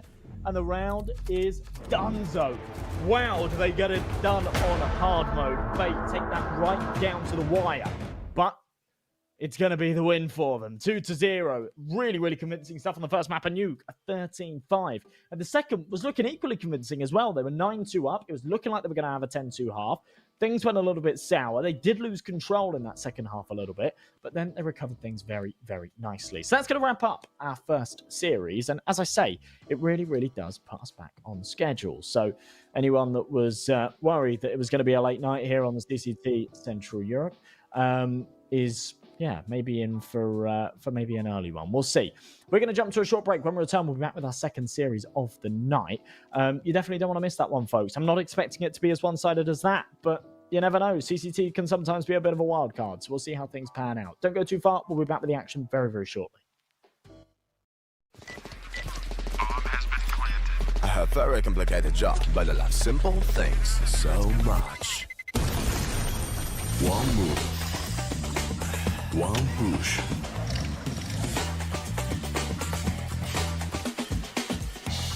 One touch.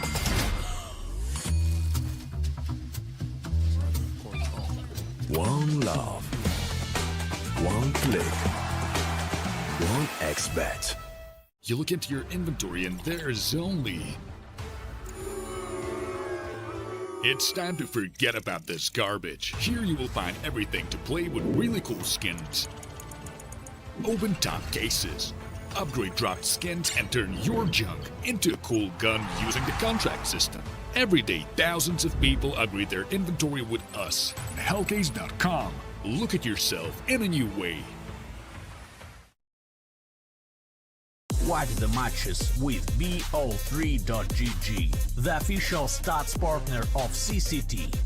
Check out AI-powered predictions in live matches. Get access to live scoreboards packed with in-depth weapons and grenade statistics. Check out round maps in the match results. Extend your game vision with bo3.gg.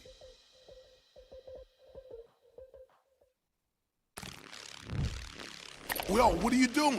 Exhibit? What do you think? I'm a paperclip? It's Mr. X to the Z. You need to quit browsing like a lame and get Opera GX. Because with GX mods, you can pimp your motherfucking browser. All you gotta do is click here, select the mod, and boom! New look, new sounds, new everything. It's not easy being a legend. Oh, shit. Not again. Change the mod now. Download Opera GX.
very complicated job, but I love simple things so much. One move. One push.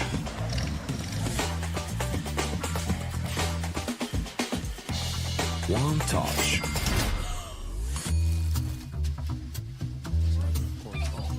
One love. One click. One XBet.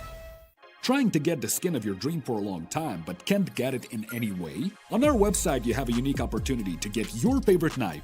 Users on our site can hand out skins themselves, and participants need to fulfill some simple conditions. For example, watch a video or buy a case on our website.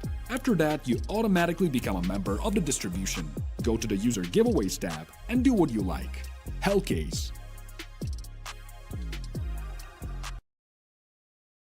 Watch the matches with BO3.GG, the official stats partner of CCT.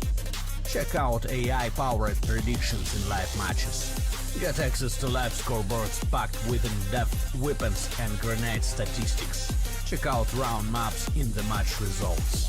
Extend your game vision with BO3.GG.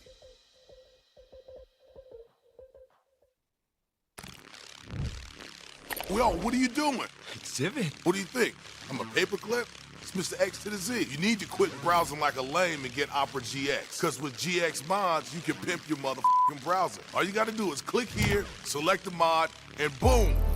New look, new sounds, new everything. It's not easy being a legend. Oh, shit. Not again. Change the mod now. Download Opera GX.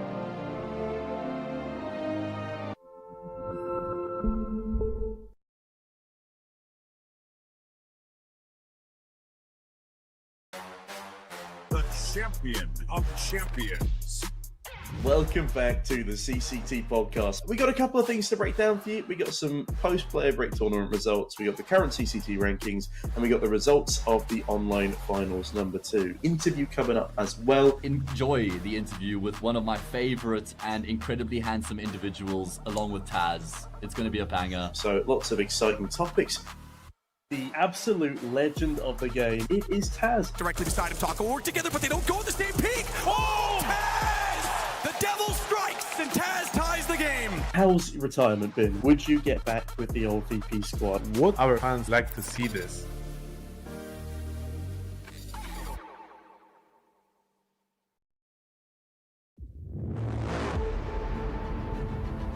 The hunger for glory feeds the desire, the courage to look for a challenge, to feed your ambitions.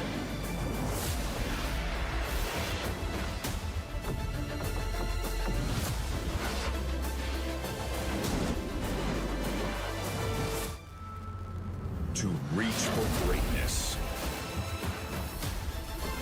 To become The champion of champions.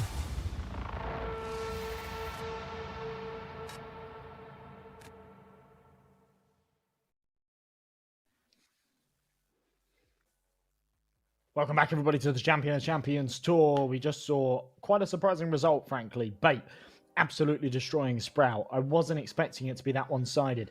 I wasn't expecting it to be that one-sided full stop. But if it was going to be a 2-0, I was really, really expecting it to go in Sprout's favour. Just wasn't the case at all. Bait came out to play today, and they were fantastic. Now we've got this second high matchup. It's Eyeballers versus Permitter, which should, on paper, be a pretty close game. Permitter, basically the ex-Ago roster. It was the last Polish roster that Ago had before they decided to go for this like funky international thing that they've got going on at the moment. But yeah, over on the other side of things... Oh, okay, yeah, we'll go back to this one. We'll focus on what's at hand. Tomiko, Mary, Enzo, Hot Dog, and Darkaville. Yeah, these guys are absolutely fantastic. As I say, Tomiko is really, really a player to look out for. They have had some shaky results recently, but they're back on the up in the past week, if I'm honest. They went on a really, really rough loss streak. They took 7 losses in a row off the top of my head. But yeah, they have sort of started to pick things up again. Big win against Sinners as well. Okay, Okay, so it sounds like we've actually got a little bit of last-minute info. So instead of... Who is missing there? Enzo. So instead of Enzo, Kukubumbo is actually going to be playing. So the coach is going to be playing in for Permitta here, which, bearing in mind these guys are... bearing in mind these guys are sort of the underdogs in the series as it is to start with. The fact that they've got a coach in here as well is definitely going to add another spanner in the works. Over on the other side of things, though, Eyeballers, a team. Flusher was part of this roster, but retired a little while ago. And actually, to be honest, I was expecting, like, when Flusher retired, for that to be it. And for it to just be a case of, like, okay, well, Flusher's retired, so they'll bring in, like, another young gun. The fact that they've replaced him with Heap is kind of wild. Heap's been around the block, right? Played with these boys over on Dignitas for a long time. I say these boys, but, like, the big boys, right? JW, Flusher, and whatnot, and then had a small tenure on Fnatic as well. So yeah, a very, very good player, a very experienced player, and you kind of forget that he's only 23 years old as well. So in a squad like this, he can really, really shine, no pun intended. We'll have a look at the veto there. We'll see what maps we will be playing, because both of these two teams actually rocking a bit of a funky map pool. They're playing 6 of the 7 maps, but a few of them are kind of wild cards that they don't have very good results on, so it definitely could lean either way. Inferno and Anubis ban out first then. Mirage picked by Permitta, which is exactly what I was saying when I say wild card. These guys are really good at Mirage. They pick into it very often. They have very, very good results there.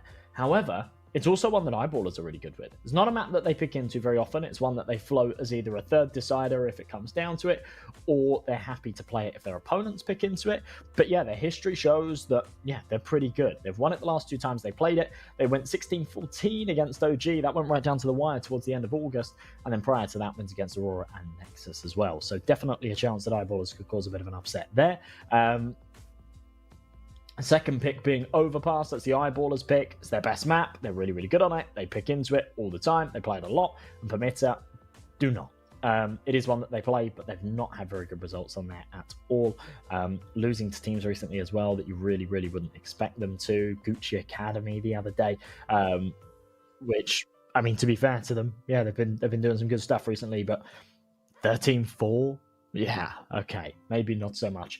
Then Ancient as that third and final decider, which could go either way if we come down to it, but I am somewhat expecting this to be a 2-0. We'll have to wait and see. Here's how all of the other matches have kind of taken place and shown up today. We just saw that Sprout bait game that went a little bit awry. Prior to this series as well was the Sinners Ent Academy one that we saw, my good friend Jesse take you through, who... or Dutch Boy, you might know him as. But yeah, that went wild. That went down to the third map. I think it was triple overtime, maybe even quad overtime to break those 2 sides. Really, really unfortunate stuff from Ent Academy. They actually had map and series points over and over again. They just weren't able to close it out in their favour. But yeah, so far things have shaped up quite nicely.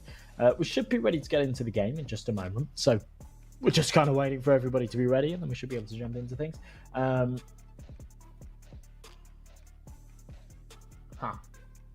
So yeah, I'm not really sure what other talking points there really are here. Eyeballers have done well recently, other than a loss the other day against Godsent, which is kind of fair enough. Godsent have got a pretty strong roster at the moment, and they're doing well.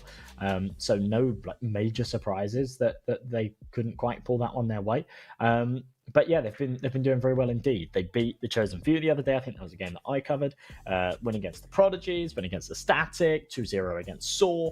So yeah, they've been taking down some Titans. And actually, due to some of the tournaments that they've been invited to as well, and like playing in Challenger League and things like that, they've had some opportunities to play against some really high caliber squads. Now, one of which being Spirit the other day, they got absolutely rolled, right? It was 13-6 and 13-3. Anubis, not Anubis, Ancient was actually one of the maps in that pool. So you maybe can't take away too much from it because they've just been rolled, right? But at the same time, there's a lot to be said for just like playing against teams of a higher caliber. It's something that we haven't seen Permitter really do all too much. Actually, I say that. I will put a plug in that because they did actually play against Spirit the other day. Just completely random coincidence. That was in CCT North Europe. But they actually managed to take a map off of them. Tomiko went absolutely insane. Got 51 kills. But yeah, they weren't able to take that series over the top. And ultimately, even though they did actually win their map pick of Mirage, the other maps were fairly one-sided. So, I mean, it fills us with a bit of confidence for Mirage, at least, right? We'll take a look at the groups. We'll see where teams stand at the moment, because we're just trying to kill a bit of time. Players aren't ready yet. Don't really want to be going to a break, because we should be ready to rumble in just a second. So, here we are. Bait 3-0, the Prodigies and Alternate Attacks 0-3. So we've already waved goodbye to them. One of those was a default loss, I think. Or one of the games here was. Yeah, I think it was one of those games. But yeah, everyone else just kind of middle of the road, right? Sprout obviously were 2-0. They've now dropped down 2-1. Bait are obviously your first team through to the playoffs, and on a bit of a high as well. They should be feeling pretty confident. And we will be crowning our next 3-0 team after this series. And to be perfectly honest, right, I can sort of criticize Permitter all day long. I can look at Eyeballers' recent results and say, oh, they've been a little bit funky. But here in this tournament, they've been absolutely fantastic, and they both look to try and continue that form. Without further ado, though, folks, we will be ready to jump into the game. So here we go. Kicking things off on Mirage. It's Permitter's map pick. We're somewhat expecting them to have the upper hand on it. They've had a very, very good history here on this very map. But the Eyeballers are also going to be looking to try and cause a bit of an upset. So we'll see what they can do here. Starting off on their CT side with the Kevlar on 4. Shine buys himself a kit and a smoke, but no upgraded pistols. On the other side, it's Glocks all round. Kevlar on every man. No utility whatsoever. Instead, they're going to try and get it done with raw firepower and fast pace here towards the A-bomb site. Mary, big opening. Tomiko follows up with one as well. This is so clean, but Pepsaw delivers. Oh, it's scrappy. How is he still alive? His teammates kind of chipping in to make sure that he doesn't get eliminated. But it is a scrap for body shots right now, because all three players are low, and Kubambo, the coach, the man that shouldn't really be in the server. But he's found himself one. He's got himself the plant. He's looking the wrong way. He thought that one of those CT players would have wrapped to jungle. And yeah, to be fair, it's not a wild assumption. But he's not going to make it happen. Beautiful round from Pepsaw. Can't believe that he was able to... I mean, the first two shots, super clean, right? Like, no one's trading that. But then the third, messy. Shouldn't really been able to get away with it. The fourth, yeah, shouldn't even still be alive at that point. Now, the fact that the coach has managed to get the bomb plant there does give them a little bit of cash. So they will be going into this next round with some money to work with.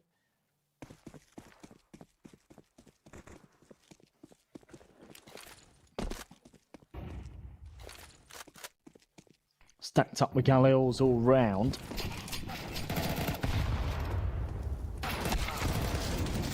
Oh, okay, that's a rough start. Mary's actually just got a double team kill. Yikes.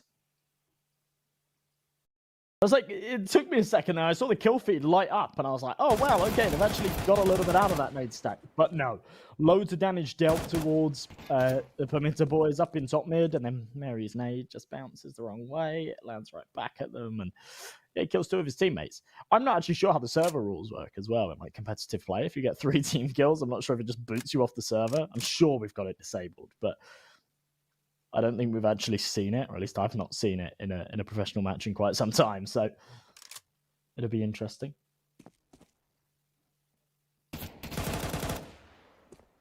Ooh, hot dog. At least doing a bit of damage, but yeah, he's not going to expect Teep in the corner, and 4's going to be retrieved, and there we go. 3 players carry across their rifles. Really good stuff from the Eyeballers. Disposing of that Galil bite. I mean, oh, yeah, it's just so rough. Yeah, look how much damage they take from the duel in window. And then they just blocked the nade. Oh, it's so awkward. So awkward to watch it from his POV as well. You can just see it happening. Even worse in slow motion. But yeah, I mean, it's one of those. It's one of those. You've sometimes just got to shrug your shoulders and say, it is what it is. Hot Dog. Fully invested into this round, which I'm not the biggest fan of, but Tomoko's Hero AK is paying dividends so far. The issue here is the weapons dropped in window. Oh, apparently that's not so much of an issue. I'm thinking if they actually pressure for this to try and get this gun, then they're dead to rights from the second man, but JW just gets overwhelmed. Pepsor's now got to try and recover things. Coach Cuckoo actually doing a fair bit of damage in these opening rounds. Big impact here in the third.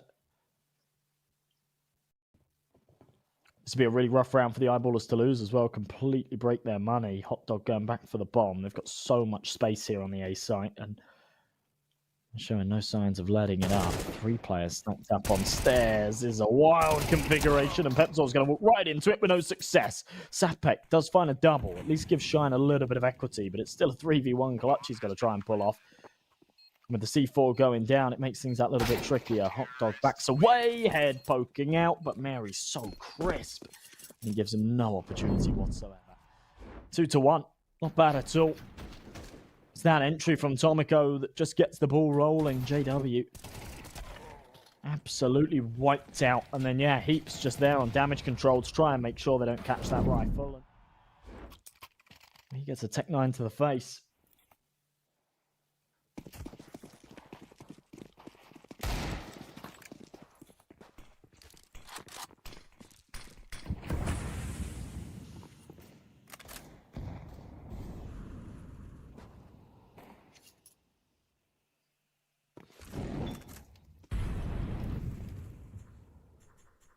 Molly onto the wood.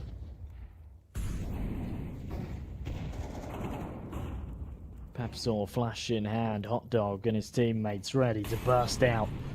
He should be the first point of contact here from Palace. He will be. It's actually Cuckoo again to find that entry. He's kind of farming right now. He's got the coach buff. I suppose when you come into a game as a stand-in, you kind of got nothing to lose and you just roam. Obviously, him being a coach and kind of having a piece of the team, being able to chip in on the callings, maybe somewhat of, not an advantage, we can't call it that, but definitely helpful. 4 kills to his name, and I need to actually have a look. I'm going to have a look at what kind of history this guy's got as a player, because sometimes when you got a team and your coach has to step in and play, it's like a really big issue. And sometimes it's not. Sometimes it's like, oh, well, this guy used to play for this superstar team, so yeah, it's really not that big a deal. Oh, wow. Okay. All right.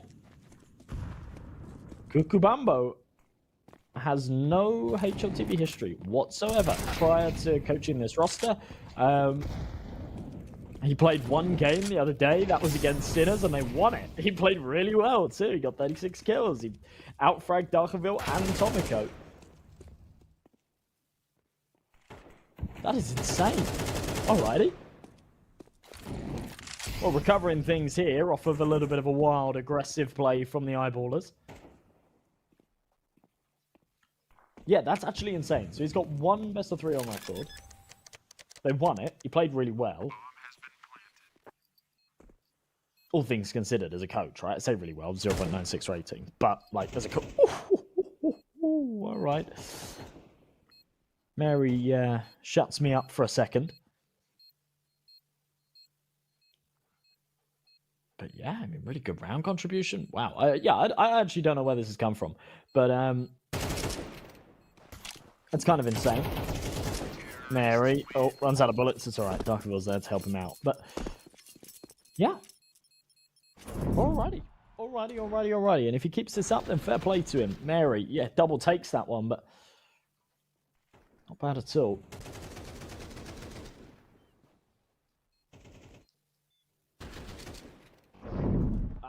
Okay, now we're getting somewhere. I'm digging deeper and deeper and deeper.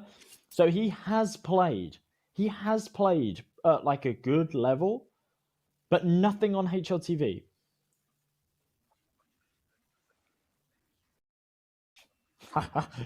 Okay, and it gives me a little bit of time to talk about this as well, actually, because, well, he's gone from the server, so I'm not sure what's happened here, but he should be back soon.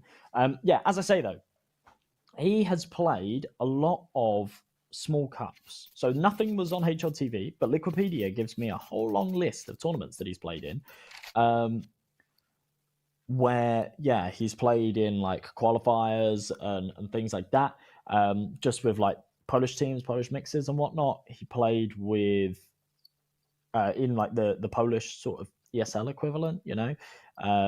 Played actually in a team with Darkerville and Next Time as well, who's quite a well-known Polish player. So yeah, definitely has played and actually very recently as well, like very, very recently.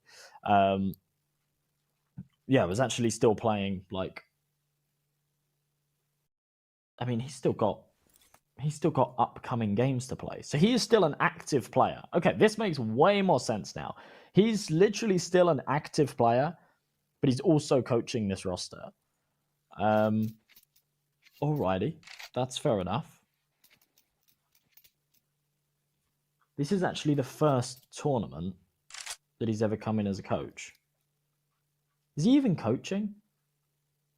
Or have we just got him in the coach slot?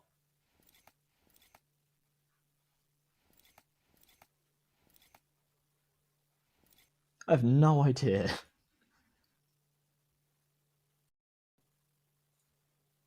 Ah, okay, right. This makes so much more sense. He's not even a coach. I've been fed a lie. I've been fed an absolute lie. He's not even the coach. He's literally a sub. He's literally a sub, but we've just got him in the coach slot for some reason. So this makes way more sense. I'm thinking this guy's like crazy. Why is he coaching and still playing actively? But no, he is literally just a sub. He's a sub on the roster. We've just got him in the coach slot for some reason. But yeah, so that makes way more sense. I should actually open Twitch chat as well. I guess you guys are all shouting at me saying like, how the hell do you not know what's going on? But yeah, all right. You just got to bear with me. You got to bear with me a little bit. I still don't know where he is, though.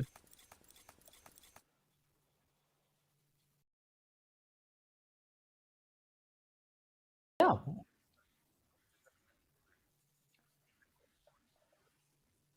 Huh. Okay, all right. So I'm getting fed more info on this. So yeah, he is literally in the coach slot. He's a coach / sub. He is supposed to be the coach, but he's never actually coached before. In terms of like, he's never been registered as a coach before on any other tournaments. This is the first time, and he's still actively playing as a player. So it's not really too much of a detriment having your coach play, where normally we have